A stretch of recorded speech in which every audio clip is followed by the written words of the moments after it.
Do we have to die to live? Oh yeah. 1,000 deaths. Because imagine. And people are buying your books. I know, but you know what?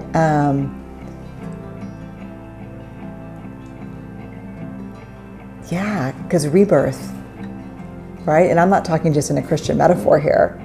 I don't care if you're agnostic or Muslim or Jewish. Rebirth. There has to be, we have to bury things and we have to grieve them, and they have to go away for good. That's death. And then something new is born of it. But yeah, absolutely. Except the revolution can come through death to give the rebirth. But No, yeah. And let me tell you, rebirth's not easy. And death is not easy.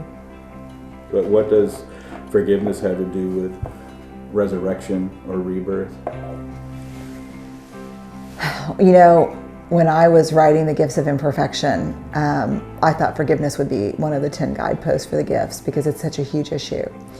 And I had already turned in the draft of it. And then I was doing some interviews around forgiveness just to make sure, because it's such a big thing, a big topic, and it's so hard and it's so tender.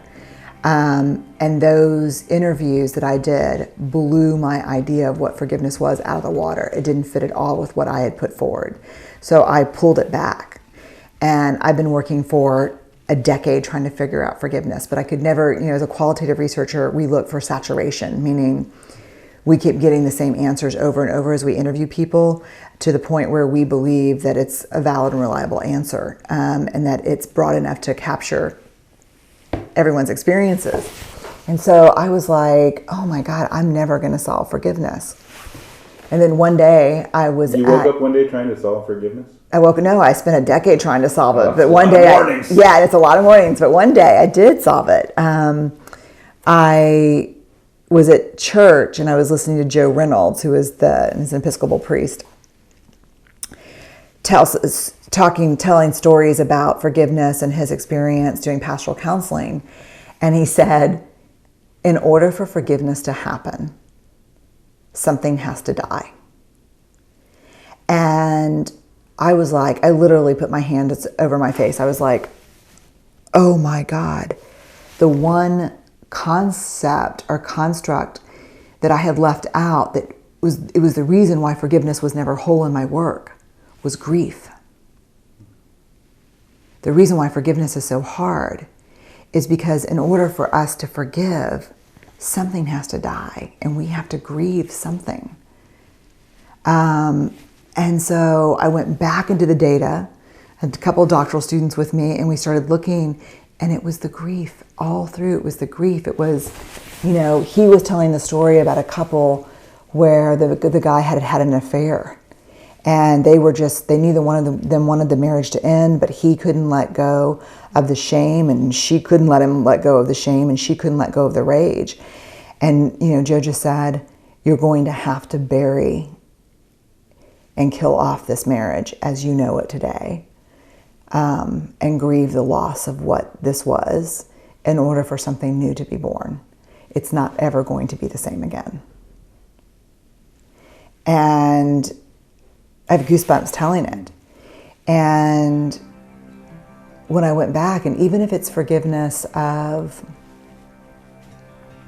someone you care about says something really hurtful about you, you have to bury the idea that that person doesn't have the capacity to hurt you, or that wouldn't hurt you.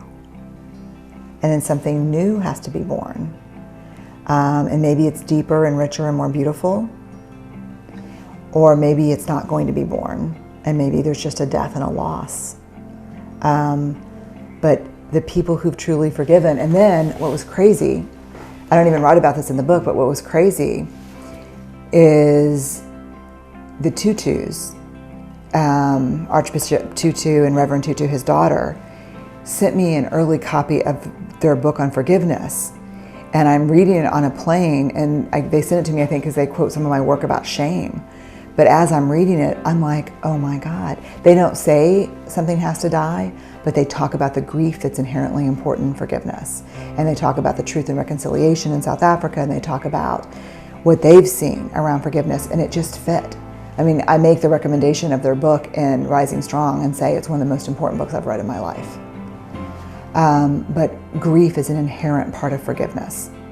Sometimes we just have to kill off and bury being right, and the power that comes from being, and the juice that we get from being right in order for forgiveness to happen.